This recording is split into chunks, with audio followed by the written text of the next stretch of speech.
Zona do Euro. Apresentação: Paulo Nunes. Olá, guaibeiros, está começando o Zona do Euro, episódio 160, aqui na Rádio Guaíba. E nesse episódio nós vamos falar com detalhes sobre o escândalo de apostas na Turquia e que teve novos desdobramentos envolvendo mais de 1.000 atletas no futebol turco. Um raio-x das principais ligas europeias durante essa pausa na data FIFA que estamos acompanhando. O Atlético de Madrid, que vende controle acionário do clube com negociação de mais de 8 bilhões de reais. Saiba quem é o homem por trás da compra da maioria das ações do Atlético de Madrid. Retorno de Messi ao Camp Nou gerou polêmicas. A gente vai abordar também ao longo do Zona do Euro, que está começando para a gente passar limpo os destaques no futebol pela Europa.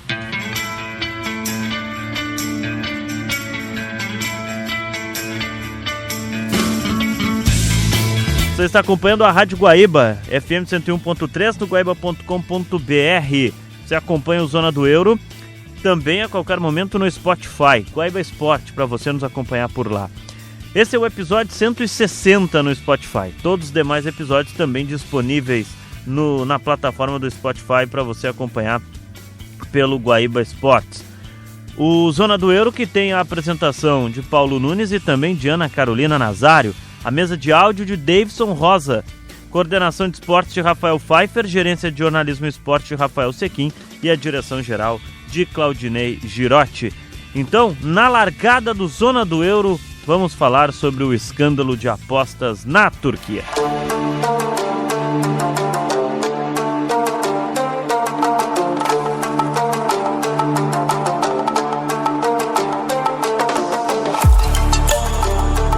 Bom, gente, a gente está acompanhando no futebol turco um escândalo que foi posto e revelado no último mês envolvendo apostas esportivas e também árbitros e agora atletas no futebol da Turquia. E escândalos na Europa já conhecemos alguns ao longo desses últimos anos. Talvez o mais famoso deles seja o Calciopoli, que aconteceu no futebol italiano em 2005, envolvendo principalmente a Juventus. Mas na Turquia, o escândalo está envolvendo arbitragem e mais de 1.000 jogadores. No final de outubro, foi revelado um escândalo com apostas esportivas no campeonato turco. A Federação de Futebol do país divulgou na última segunda-feira, no dia 10 de novembro, que 1.024 jogadores são investigados pelo Comitê Disciplinar da entidade, incluindo 27 atletas da primeira divisão, a chamada Superliga, por envolvimentos com apostas esportivas. A Federação de Futebol local classificou esse movimento como uma medida preventiva, digamos assim, entre aspas. A investigação da Federação da Turquia já resultou em sanções contra 149 árbitros e na renúncia de 45 delegados de jogos. Além disso, a Procuradoria-Geral da Turquia decretou na última semana a prisão de 21 pessoas, incluindo 17 árbitros e Murat Oskaya, presidente do Eyüpspor, clube da primeira divisão do país. O Eyüpspor da Turquia está na zona de rebaixamento nesse momento no campeonato nacional. E o seu presidente acabou tendo, pela Procuradoria-Geral da Turquia, a prisão preventiva decretada. A lista de 27 atletas da primeira divisão encaminhados ao comitê disciplinar inclui 2 nomes do Galatasaray, 2 nomes do Besiktas e um nome do Trabzonspor, simplesmente 3 dos principais e mais tradicionais clubes do cenário nacional na Turquia. Com a exceção do Fenerbahçe, todos os times do top 10 do campeonato turco têm pelo menos um jogador sob investigação. E aqui, gente, é importante pontuar, os nomes dos atletas ainda não foram revelados pela imprensa da Turquia e também nem pelos órgãos que estão analisando o caso e investigando o caso, mas o destaque, o Galatasaray é um dos clubes mais populares da Turquia, junto com o Besiktas e também o Trabzonspor. São 3 clubes bem tradicionais no cenário nacional. Eu diria que os 4 principais clubes do país são, além de Galatasaray, Besiktas e Trabzonspor, o Fenerbahçe. E esse, segundo a informação que vem da Turquia, o Fenerbahçe não tem jogador envolvido. Agora chama atenção, a tabela do campeonato turco, dos 10 primeiros colocados, apenas o Fenerbahçe não tem atleta supostamente envolvido. A investigação aponta que pelo menos um jogador de cada uma das 10 melhores equipes do campeonato turco no momento tem atleta envolvido, com a exceção da equipe do Fenerbahçe, e essa investigação está ocorrendo. Já na segunda divisão, são mais 77 jogadores e outros 282 atletas na terceira divisão e mais 626 atletas da quarta divisão nacional do país que estão sendo investigados por suposta colaboração com apostas esportivas no futebol da Turquia. Portanto, são 27 atletas da primeira divisão que estão sendo investigados, 77 da segunda divisão, 282 da terceira divisão e mais 626 da quarta divisão. A Federação da Turquia decidiu suspender todos os jogos da terceira e da quarta divisão por 2 semanas, dada a quantidade de jogadores envolvidos em sua lista de possível envolvimento com apostas. A Federação de Futebol da Turquia também iniciou negociações com a FIFA para conseguir mais 15 datas extras em sua janela de transferências de inverno. A federação, no entanto, alega que ainda não encontrou evidências de um esquema organizado de manipulação de resultados. Além disso, a maioria dos árbitros investigados estariam perdendo dinheiro com as apostas. E isso é o curioso que traz a matéria que vem de um dos portais lá da Turquia sobre esse escândalo de aposta. E aí, gente, a situação ela começou em 27 de outubro, quando a Turquia revelou o escândalo envolvendo centenas de árbitros com apostas esportivas. Naquele momento, o presidente da Federação Turca, Ibrahim Rasiomanoglu, avisou que a entidade abriria ação disciplinar contra vários árbitros que tenham contas em bets e que fizeram apostas recentes. Uma investigação federal conduzida por autoridades do Estado da Turquia descobriu que 371 dos 571 árbitros ativos no futebol profissional da Turquia tinham contas em casas de apostas esportivas, sendo 152 deles faziam apostas regularmente. Ou seja, do quadro de árbitros da Turquia, apenas 200 não estavam envolvidos. E desses mais de 300 envolvidos, mais da metade, 152 deles, faziam apostas regularmente. Aqui tem um pouco do que foi a entrevista do Rasiomanoglu, presidente da Federação Turca. Abre aspas a ele, né? Como a federação, temos que começar por limpar o nosso próprio quintal. Entre os que foram descobertos com contas em bets, havia 7 árbitros do mais alto nível, 15 assistentes tops e 36 árbitros classificados e 94 assistentes classificados. Foi o que contou o Rasiomanoglu em uma entrevista recente na Turquia. Alguns árbitros realizaram um número, entre aspas, tido, e aí é colocado pelos portais da Turquia como impressionante de apostas, segundo informações da Federação de Futebol do país. A investigação apontou que um deles, em especial, fez mais de 18 mil apostas. Pelo menos 42 árbitros apostaram em mais de 1.000 jogos de futebol em cada um. Ainda o presidente da Federação Turca colocou que todos os árbitros serão direcionados ao comitê disciplinar e irão enfrentar punições necessárias de acordo com o regulamento do país. A operação foi relacionada após a denúncia da Federação Turca, que suspendeu 149 árbitros e auxiliares.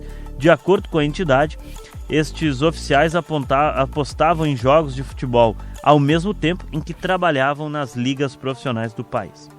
Fatih Sarak, antigo dono do Kasimpasa, outro clube da primeira divisão da Turquia, também foi detido para ser interrogado. O Kasimpasa foi colocado sob investigação judicial em setembro, após uma investigação de corrupção relacionada à empresa que era dona do clube naquele momento. Portanto, esse é o escândalo de apostas na Turquia que está tendo novos desdobramentos, e aqui no Zona do Euro a gente vai estar acompanhando. E aí os destaques mais recentes, que são mais de 1.000 atletas supostamente envolvidos, eles estão sendo investigados na primeira divisão do país. O presidente do Europsport, o Murat Oskaya, teve a sua prisão preventiva decretada pela Procuradoria-Geral do país. Tem dos atletas envolvidos, são 27 da primeira divisão que estão supostamente envolvidos, sendo 2 do Galatasaray, 2 do Besiktas e 2 do Trabzonspor, que são 3 dos 4 clubes mais populares do país. E aí a matéria ainda destaca que o Fenerbahçe não tem jogador envolvido e que a Federação Turca está acompanhando e auxiliando nas investigações. Esse caso que vem e a gente está acompanhando lá na Turquia.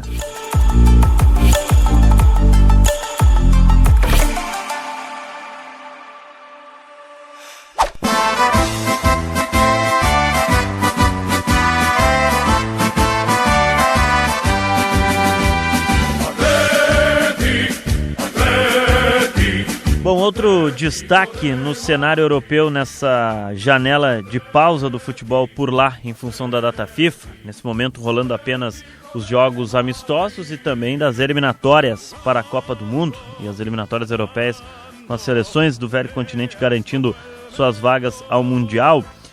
Um grande destaque da Europa foi, neste início de semana, o Atlético de Madrid, que anunciou a venda do controle acionário do clube com uma negociação que envolve mais de 8 bilhões de reais. Pois é, o Atlético de Madrid anunciou no início do mês que a Apollo Sports Capital, empresa global de investimentos esportivos, se tornou acionista majoritária do clube. De acordo com os veículos da Espanha, a negociação, os veículos de imprensa lá da Espanha, destacam que a negociação por até 57% da propriedade do Atlético está estimada em 1,3 bilhão de euros, o que equivale hoje a 8 bilhões de reais. O investimento da empresa Apollo Sports Capital reforçará a posição do clube entre os principais da elite do futebol e apoiará a ambição de oferecer êxito a longo prazo para os milhões de torcedores do Atlético de Madrid por todo o mundo. Foi o que disse o clube numa nota oficial. E ainda a nota seguiu dizendo que, como investidores a longo prazo, a empresa Apollo Sports Capital e os atuais acionistas colaboraram com a direção do Atlético de Madrid para reforçar a solidez financeira do clube. Sua competitividade esportiva e sua contribuição à comunidade foi o que afirmou o clube na sequência da nota, informando essa venda da maioria dos direitos do Atlético de Madrid. O Atlético de Madrid explicou que a Apollo, a empresa que está adquirindo o clube, deve fazer investimentos nos times principais, masculino e feminino, e em, segundo o que é colocado, importantes projetos de infraestrutura. Um exemplo é o desenvolvimento do novo centro de treinamento próximo ao estádio Metropolitano.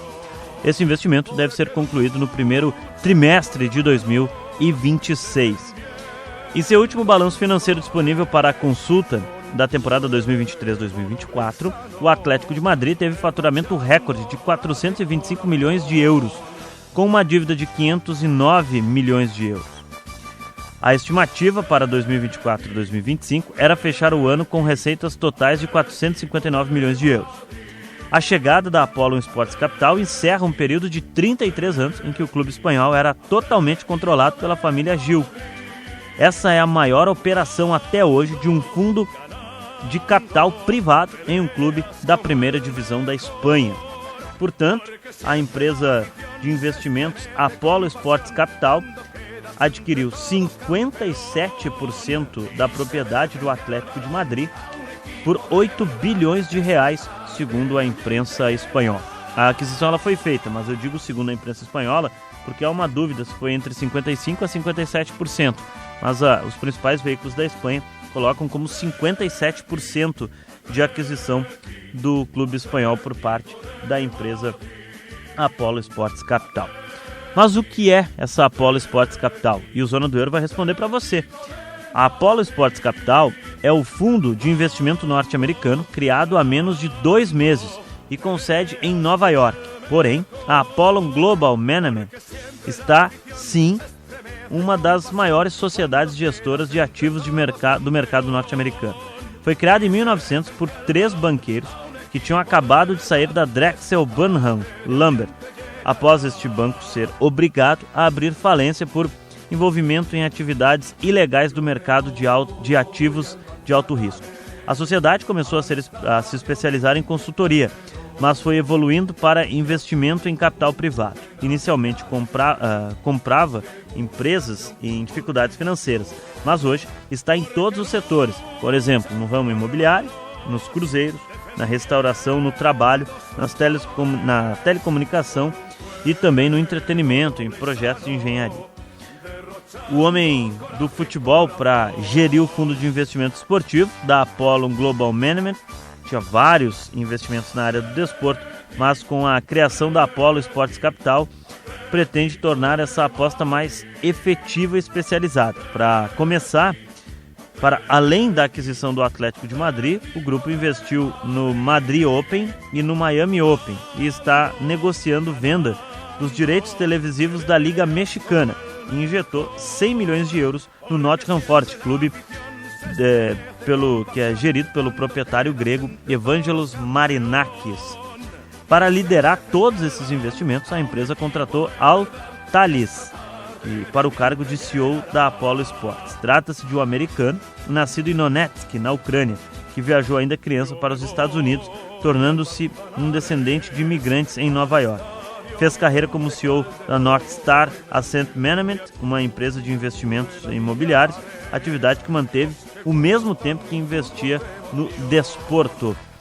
É coproprietário do Necaxa do México e do Equidad da Colômbia. Em ambos os casos, a parceria com Eva Longoria, Mesut Ozil, Ryan Reynolds e Rob McRae também é proprietária de uma equipe de esportes, a Brooklyn Prickbet.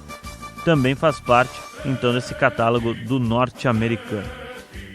Toda essa experiência levou a Apollo Global a apostar em Al Talis, que não foi contratado sozinho. Com ele, trouxe o sócio Sam Porter, que também vai ser nomeado como diretor de estratégia. Portanto, o Atlético de Madrid, da Espanha, vendeu 57% da propriedade do clube para a empresa a empresa de investimentos globais, né, a Apollo Sports Capital, numa transferência de 8 bilhões de reais.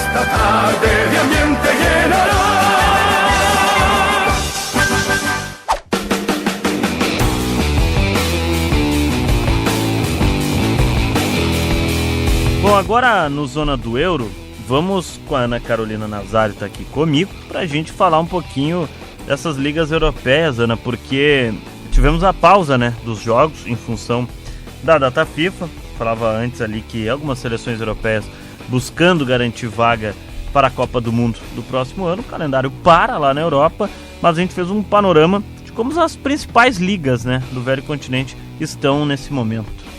Tudo bem, Paulo? Um abraço para ti e a todos que estão nos acompanhando. Pois é, a gente tem bastante coisa para falar, porque elas estão bem parelhas no seu geral, né? Falando das principais ligas da Europa, ali o G5 da maioria dos campeonatos, eles estão com poucos pontos de diferença. Então, não foi uma reta final, uma reta inicial tão distante, assim, né? Os times, eles entraram na briga, assim, meio em conjunto, tentando... A maioria, assim, os grandes times começaram bem a temporada, né?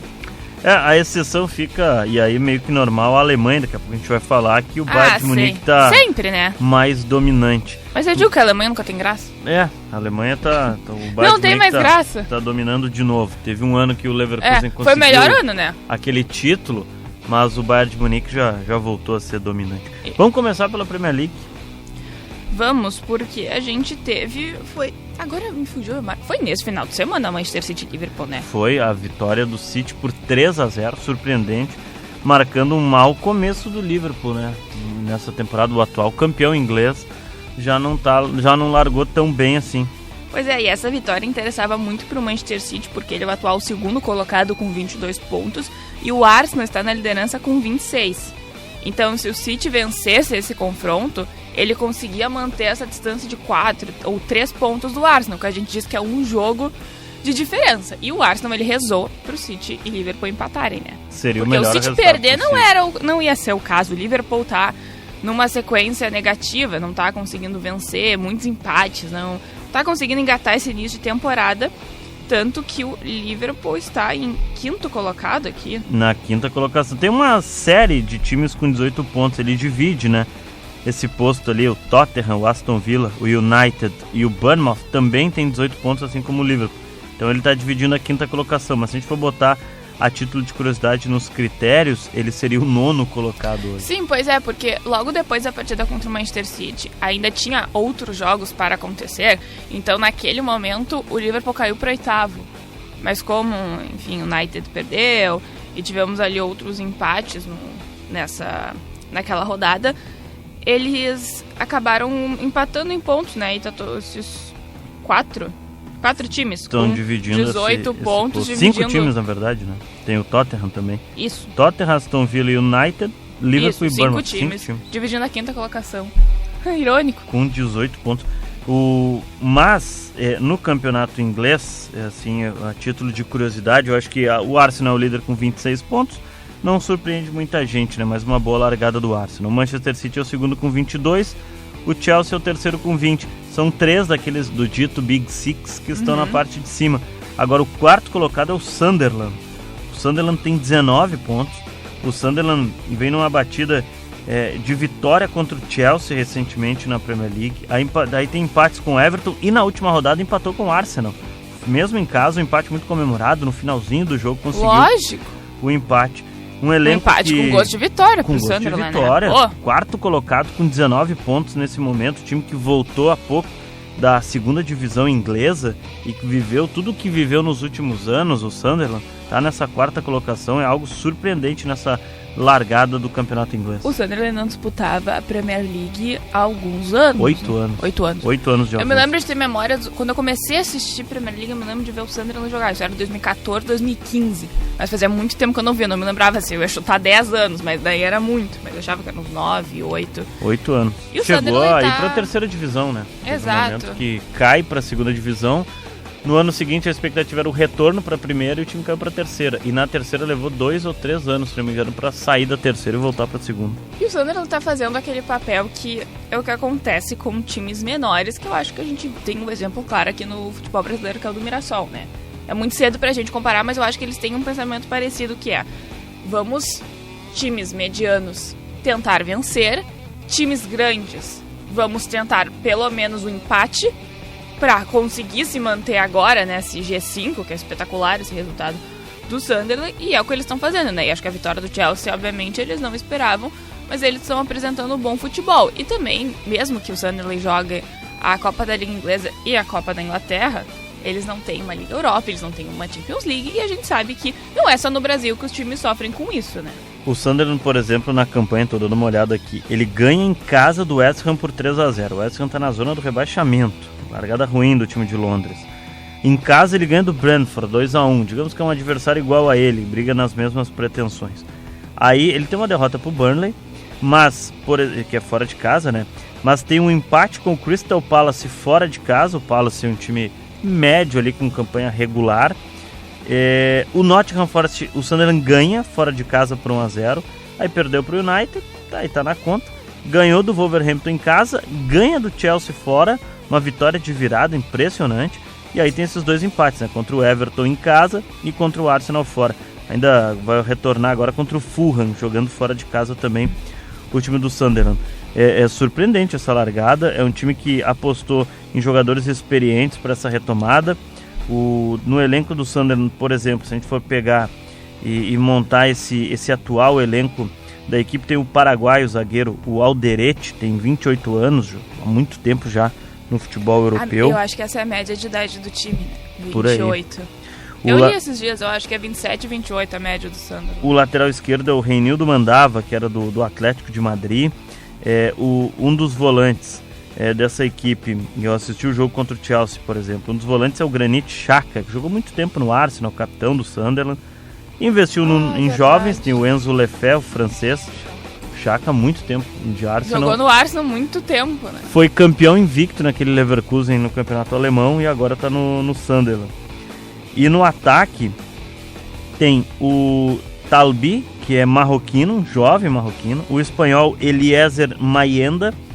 Mas também tem o Brian Brobbey, que é um holandês que surgiu muito bem no Ajax, tá? Agora foi pro futebol inglês, está na equipe do Sunderland. Tudo isso comandado pelo técnico francês o Regis Lebris, que trouxe o time da segunda divisão e está fazendo essa campanha tanto com o Sunderland na primeira. Jogador marroquino muito bom que joga no Sunderland. Foi o que fez um dos gols na vitória contra o Chelsea. O Taubi, né? O primeiro nome é complicado, é o Kremsdani Taubi. Quantos anos ele tem mesmo? Tem 20 anos. Vem dessa nova geração no Marrocos, né? Vem dessa nova geração marroquina. Que inclusive venceu a Copa do Mundo Sub-20. Falei sobre isso aqui no Zona do Euro, alguns zonas do Euro. O Taubi, destaque desse Sunderland.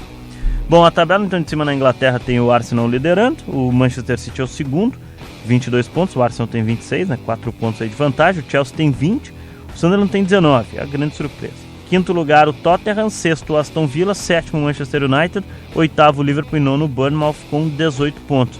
Outra boa campanha também do time do Bournemouth. Já na zona de baixo, chama atenção dois times tradicionalíssimos, né? O West Ham com 10 pontos, o West Ham do brasileiro Lucas Paquetá, não consegue largar bem no campeonato, tá mal o time do West Ham.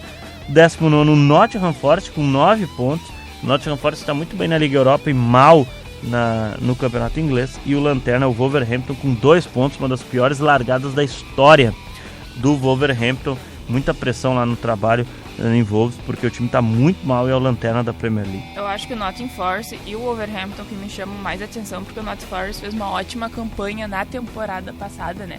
Ele chegou em certos momentos até a brigar por uma vaga na Liga dos Campeões, porque ele oscilou muito, assim, ele oscilou ali no G5, G7 da Premier League, mas ele por muito tempo ele ficou em sexto, até um quinto colocado, mas ele ficou, eu lembro que ele ficou muito tempo oscilando entre quinto, sexto e sétimo. Então, assim, ele estava esperando uma brecha para quem sabe, talvez, conseguir uma vaga para a Liga dos Campeões, mas está jogando atualmente a Liga Europa. E o Wolverhampton é um time que eu sempre considerei um time que conseguia bater o Big Six da Premier League. E eu sinto que eles caíram, eu não sei, eles não conseguiram se achar, né? Eu gostava muito de ver o Wolverhampton jogar, sempre achei um time que tinha uma característica muito física. Todos os seus jogadores tinham um físico bom, assim. Era um time forte, assim, ganhava muito o time nesse espanhol, sentido. Aquele o Adama Traoré, que era um armário. Não lembrava o nome praticamente dele. Um armário. Isso. Não, ele era absurdo, assim. Pra mim, ele era um ótimo centroavante que... Onde é que o Traoré tá jogando agora? O Traoré, eu acho que tá no mundo árabe. Ele, depois do Wolverhampton, ele foi pra onde é que ele foi. Ele tinha muito Ele foi pro Barcelona. Eu lembro dele jogar no Barcelona. Né? E... Olha, depois vou ver se eu acho que onde é que ele anda. Descobre aí. Mas o... porque pra mim ele era um centroavante muito bom, assim, ele era o tipo camisa 9. Talvez não o camisa 9 da contemporaneidade que a gente tá ultimamente debatendo mais, mas ele era pra mim o típico centroavante, assim, físico, sabia fazer gol e tinha habilidade com os pés. Tá no Fulham, na Inglaterra. Voltou pro futebol inglês, tá no Fulham. O Nottingham Forest, por exemplo, que é um dos times na zona do rebaixamento, trocou de treinador já, né? 3 vezes, Sim. Já tá no terceiro técnico. O Forest começou com o Nuno Espírito Santo, português do comando do clube. Trocou, foi pro Ange Postecoglou, o australiano que treinou o Tottenham por um tempo e agora está no Sunderland, que é técnico inglês. E um dos dirigentes do clube é o Edu Gaspar, que é diretor de futebol. Trabalhou no Arsenal, agora está no Nottingham Forest. O West Ham também, na zona de rebaixamento. E quem está comandando o time do West Ham nesse momento é o Nuno Espírito Santo. Agora, mas o West Ham abriu a temporada com o Graham Potter. Sim, eles já trocaram de técnico. Já no segundo treinador. O que não é tão comum na Inglaterra. E o Wolverhampton também trocou de técnico, né? Abriu com o Vitor Pereira, caiu o Vitor Pereira, o James Collin assumiu, caiu, e o Rob Edwards, que é do país de Gales, é quem está comandando a equipe do Wolverhampton. O Wolverhampton tem, por exemplo, o John Arias nesse time, o brasileiro André, o João Gomes. É o time que hoje é o lanterna do campeonato inglês. Arias não emplacou. Não, ainda na não. Inglaterra ainda tinha uma não. baita expectativa para ele, mas ainda não. Bom, Paulo, vamos falar da Espanha agora? Vamos La lá. Liga que tá bem disputada ali, esse G4. Eu adoro falar G5, G4 mesmo, na Inglaterra ninguém falando aqui, mas é que a gente fala, né? Então, eu acho mais fácil de dizer. Líder Real Madrid com 31 pontos, Barcelona em segundo colocado com 28, Vila Real em terceiro com 26, o Atlético de Madrid em quarto com 25. Deu Esse uma... G4 tá bem parelhinho ali. O time do Atlético de Madrid deu uma boa reagida para entrar nesse G4 recentemente. O Villarreal tá mantendo uma boa largada do Campeonato Espanhol, né, com 26 pontos. Nicolas Pepe jogou no Arsenal um tempo, agora joga no Villarreal, um dos Submarino Amarelo. Da equipe do Submarino Amarelo, que está na Liga dos Campeões também, né? O Barcelona, sim, bem lembrado. O Barcelona tem 28 pontos. Aí a diferença do Barcelona pro Real Madrid é o seguinte, né? É basicamente quem ganhou o clássico e quem perdeu. O Barcelona perdeu, tem 28 pontos, o Real Madrid é o líder com 31. Isso que na rodada que passou, tivemos tropeços dos grandes na Espanha. O Real Madrid empatou com o Rayo Vallecano fora de casa em 0-0, mas isso o Barcelona... foi uma zebra, tá? Um grande zebra. O Rayo Vallecano tá jogando a Conference League, tá vivendo um momento de calendário europeu também. Mas o Real Madrid era favorito e não conseguiu ganhar. O Celta chegou a estar empatando em 2 momentos do jogo com o Barcelona, mas no final o time catalão venceu o jogo. Então, o grande destaque nesse momento de campanha lá na Espanha é o 6º colocado, o Espanhol, com 18 pontos.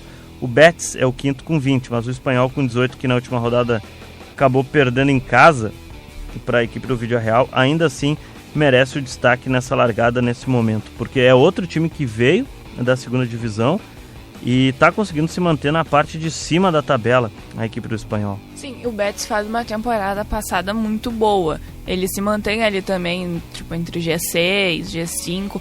O Betis está jogando agora a Europa League. Tá na Conference League. Conference só. Tá jogando a Conference. Então é uma equipe que já na temporada passada disputou o calendário europeu, né, de competições a nível Conference, Europa League, isso aí. Então, foi finalista, perdeu pro Chelsea a final da Conference League. Então não me surpreende eles estarem assim, realmente a revelação é o Espanhol.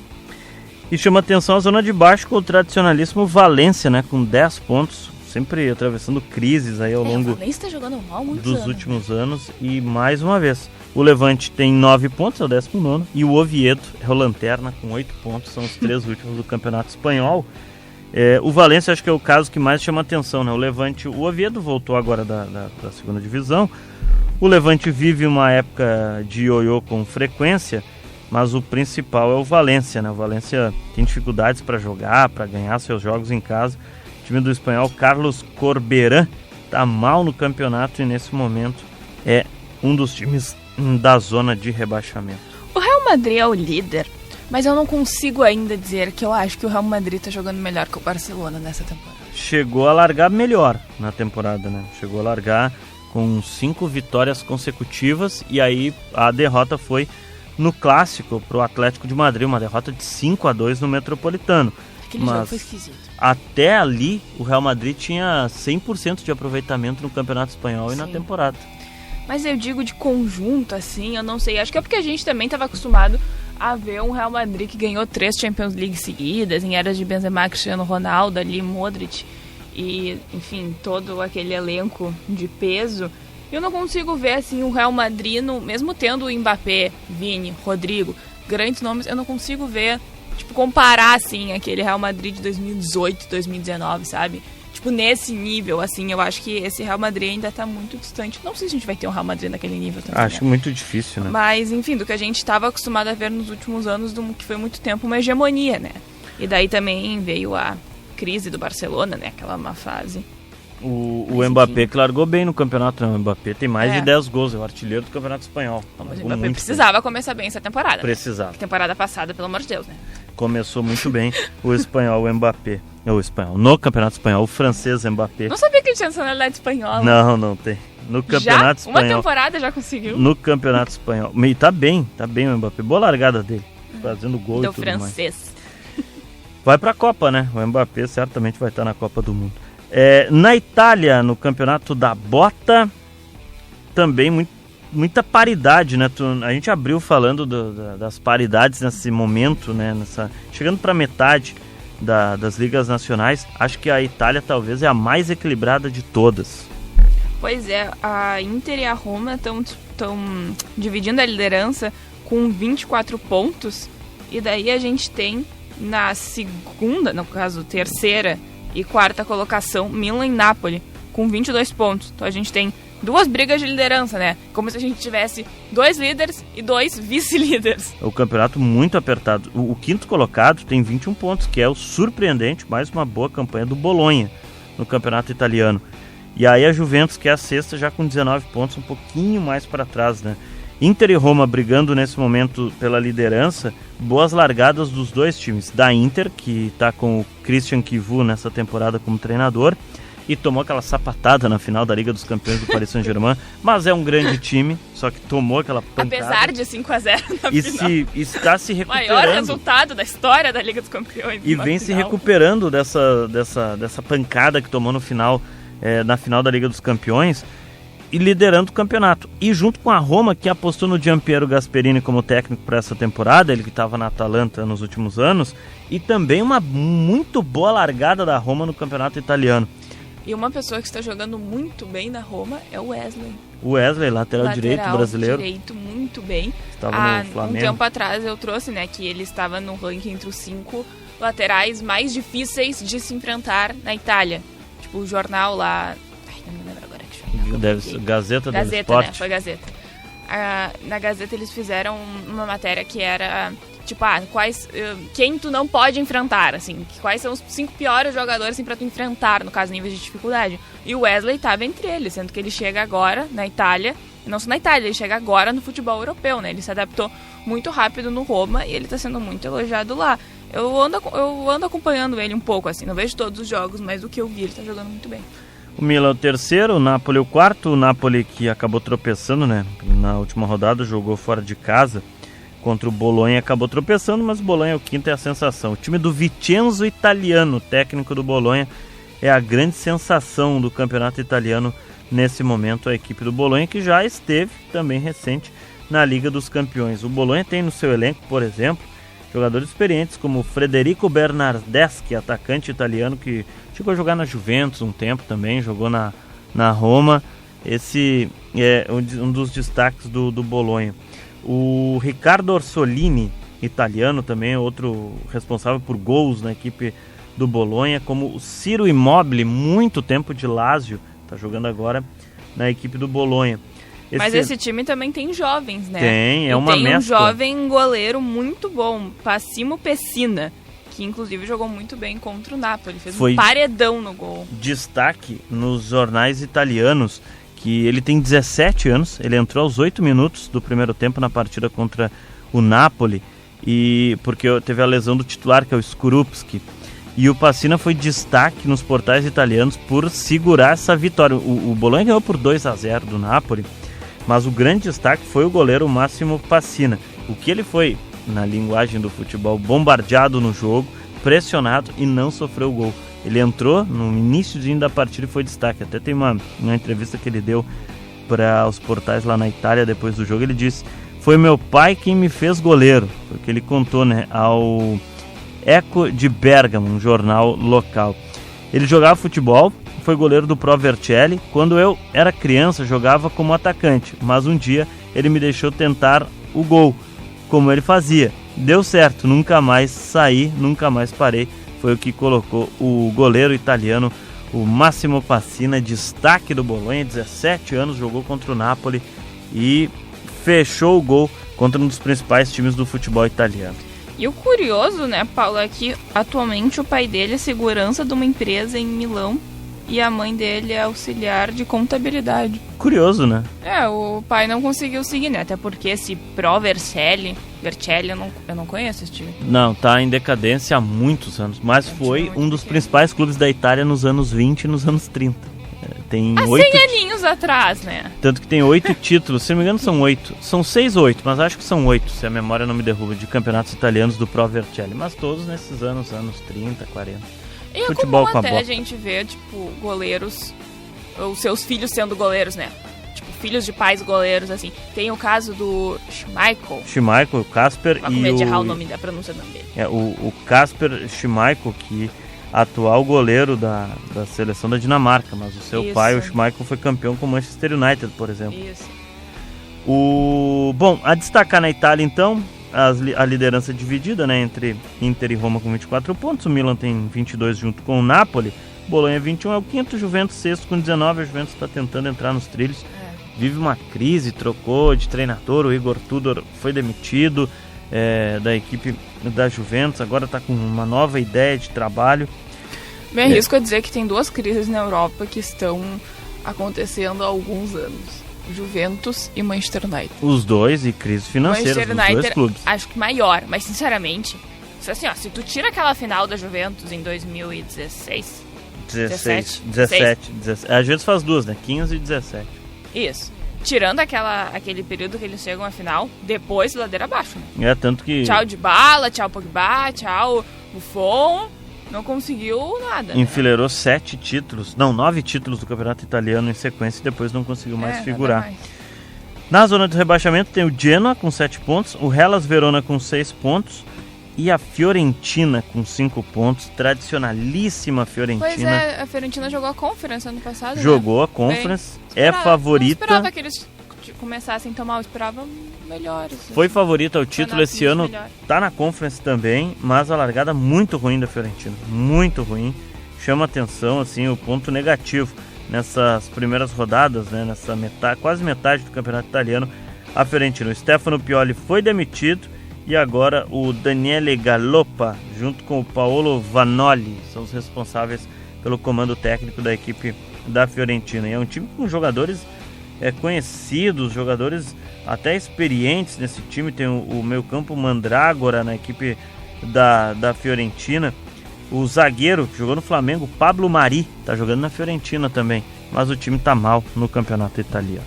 Sabe um campeonato que eu acho que está sendo a minha maior surpresa, que também está muito parelho, os placares? O campeonato francês. Sim, o campeonato francês. A gente pegar a liderança é do Paris Saint-Germain. Até aí não causa muita divergência, né? Muita surpresa. Mas o Paris Saint-Germain tem 27. O vice-líder, o Olympique de Marseille e o Lens, tem 25 pontos cada um. A diferença é de 2 pontos. Em terceiro colocado é bizarro. Segunda grande campanha do Lens, que garantiu vaga para a última Liga dos Campeões também com uma boa campanha. O Strasbourg é o quarto com 22. Tem uma parceria com o Chelsea aqui. O Lille, o Lyon e o Mônaco tem 20, são o quinto colocado ali, divide esse quinto posto. Mas, claro, a diferença entre Olympique de Marseille e Lens para o Paris Saint-Germain ser de 2 pontos chama atenção no campeonato francês. Sim, porque o Marseille está jogando a Champions, né? Também. E está jogando bem.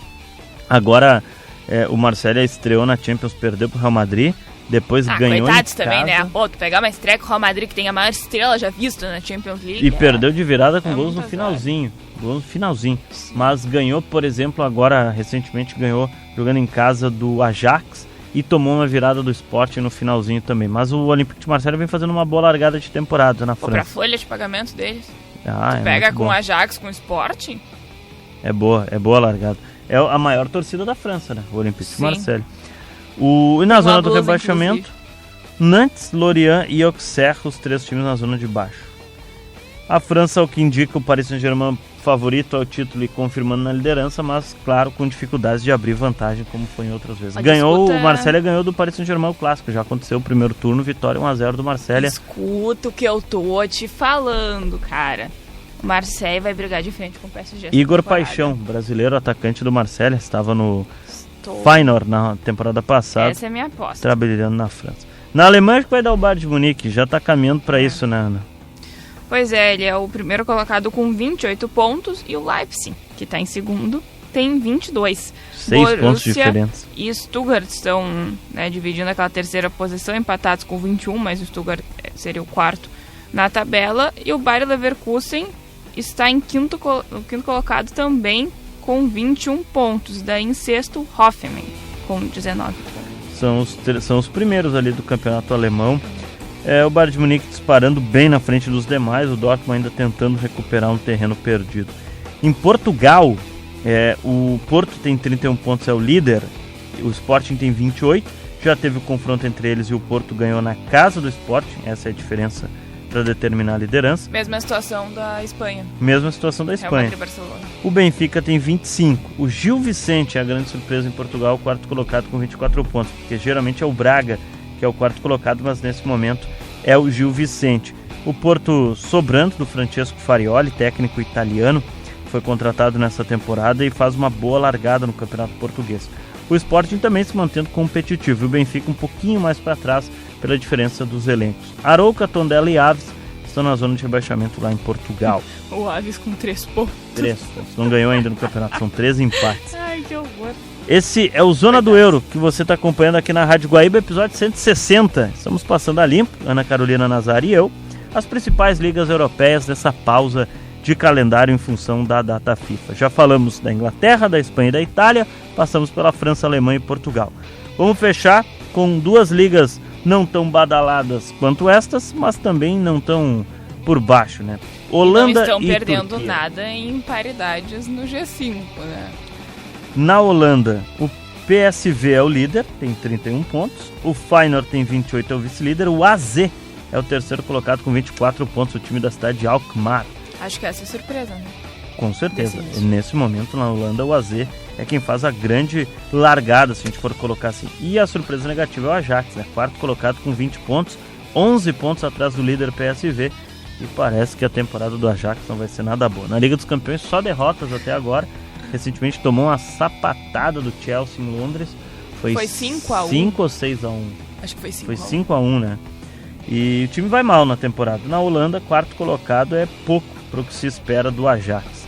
Excelsior, Telstar e Heracles Almelo na zona de rebaixamento. E na Turquia temos o Galatasaray liderando com 29 pontos. Acho que, sinceramente, com os investimentos deles da última temporada, era o mínimo, né? Que gastaram de dinheiro em contratação, pelo amor de Deus, né? Um ponto atrás está o Fenerbahçe, com 28 pontos. São os dois principais times do país, né? Sim, normal isso. Mas a diferença só de um ponto... deixa o campeonato mais parelho, né? Não teve ainda o confronto direto. Não teve. Ainda vai não, acontecer. vai acontecer. O Fenerbahçe jogou recentemente com o Besiktas, que é o terceiro principal time na Turquia, e o Fenerbahçe ganhou. O Galatasaray ainda pega esses dois times, não acabou enfrentando. Daí a gente vai ver essa tabelinha mudar. se mexendo. O Trabzonspor é o terceiro com 25, Samsunspor o quarto com 23, acho que é a grande surpresa. O Göztepe é o quinto com 22. Kayserispor, Eyüpspor e Karagümrük, que são os três times da zona do rebaixamento. Parabéns pelas pronúncias. O Eyüpspor, que eu treinei bastante para poder fazê-las, é um time que daqui a pouco a gente vai falar sobre o escândalo, ou melhor, falamos antes sobre o escândalo de arbitragem na Turquia, e o Eyüpspor teve o seu presidente com a prisão preventiva pela Procuradoria-Geral da Turquia decretada. O Murat Oskaya, o time é o vice-lanterna do campeonato turco, e o presidente está na prisão lá na Turquia em função de escândalos de aposta esportiva. Então, para ter uma ideia como deve estar o ambiente do glorioso Eyüpspor, que é o vice-lanterna do campeonato turco. Bom, Ana, fechamos as principais ligas, né? Isso mesmo, passamos por 8 ligas. Deixa eu ver aqui, ó. Passamos por 8 ligas. 8 ligas. As 8 principais. Ligas da Europa. Mas lembrando que não está nem na metade da temporada europeia. Então, longe da metade. Temos muito o que falar ainda e muitas coisas para acontecer e muita coisa para mexer nessas tabelinhas.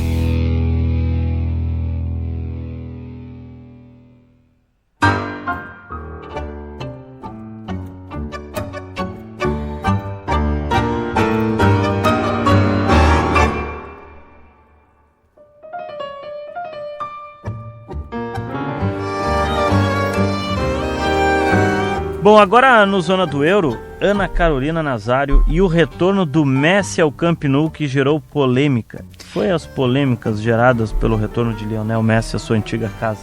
Bom, isso tudo se deu, né, Paulinho, por conta de uma foto que foi postada no Instagram de Lionel Messi, em que ele está no Camp Nou, aparentemente de noite, sem ninguém, e foi uma visitinha surpresa.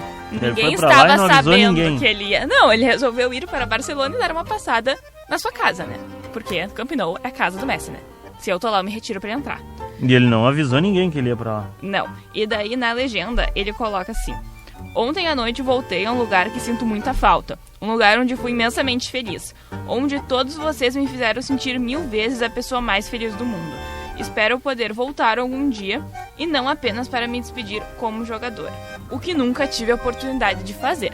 E daí vem a cutucada, que gerou várias polêmicas lá na Espanha. Primeira, não teve uma despedida para ele quando saiu do Barcelona. Eu lembro da entrevista emocionada que ele concedeu, uma entrevista coletiva antes de ir para o Paris Saint-Germain. Exato, e que esse para mim foi o maior erro que o Barcelona fez no século. Porque tu não deixar Lionel Messi se despedir é um absurdo, assim. Eu acho o maior erro é tu ter que se desfazer do Lionel Messi como o Barcelona bom, precisa. Também, mas enfim, né? Daí isso é outro tópico que a gente vai falar. E ainda tem, ainda na fala dele, ele coloca que espera voltar algum dia, não apenas para se despedir como jogador. Ou então seja, ficou aberto aí um possível retorno, ou ele deixou claro, se alguém não sabia, que ele quer voltar. Mas, sinceramente, não sei se o Messi tem condições de voltar a jogar em alto nível para estar no Barcelona hoje. Mas enfim, né? Mas é o Messi, né? Bom, daí o que aconteceu? Um dia depois, o presidente do Barcelona, Joan Laporta, ele concedeu uma entrevista à Rádio Catalunha. E, enfim, ele afastou possíveis boatos sobre a volta do craque, porque o Messi deixou isso em aberto, mas não tem nada certo. Ele, inclusive, renovou com o Inter Miami até 2028.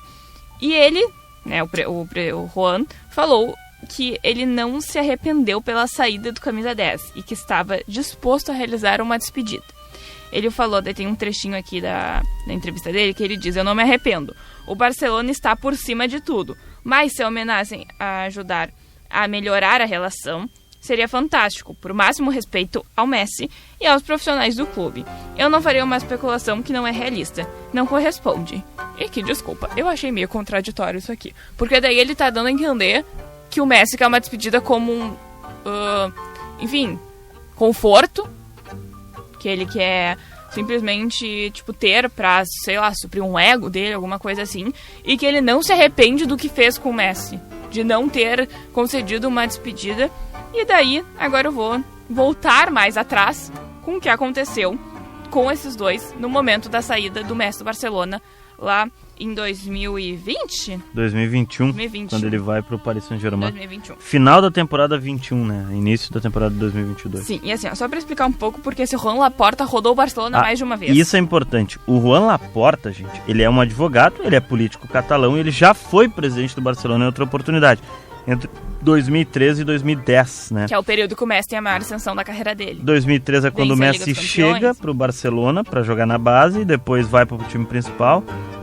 Não chega em 2013, chega um pouco antes, mas é dentro dessa data aí. Ele seria emprestado, e o Laporta, que não deixa ele ser emprestado, ele fica no Barcelona e aí, como a Ana disse, alçado pro grupo principal, e entre 2008 até 2015, 16 são os principais anos do Messi, para mais até no Barcelona, mas com essa ascensão em 2008 o Laporta já era o presidente do clube, né?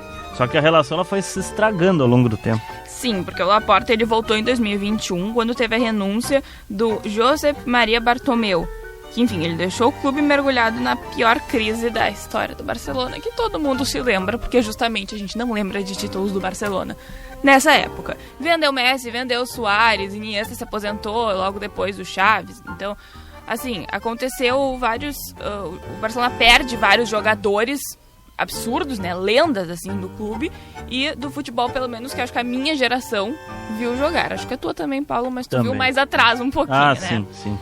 Mas e o Messi? Foi visitar... O que o Messi foi fazer na Catalunha? Porque falamos da relação ruim com o Laporta, falamos que ele retornou à Espanha, que ele foi no Camp Nou, mas ele foi fazer o quê? Bom, pra quem não sabe, né, o Barcelona não está jogando no Camp Nou porque ele está fechado desde maio de 2023 para reforma. A expectativa é que volte agora em janeiro de 26, né? E daí, no dia 7 de novembro, o Barcelona ele reabriu o estádio para a torcida assistir a um treino aberto do time. E daí, até durante o evento, o Laporta chegou a mencionar desejo de homenagear o ídolo argentino.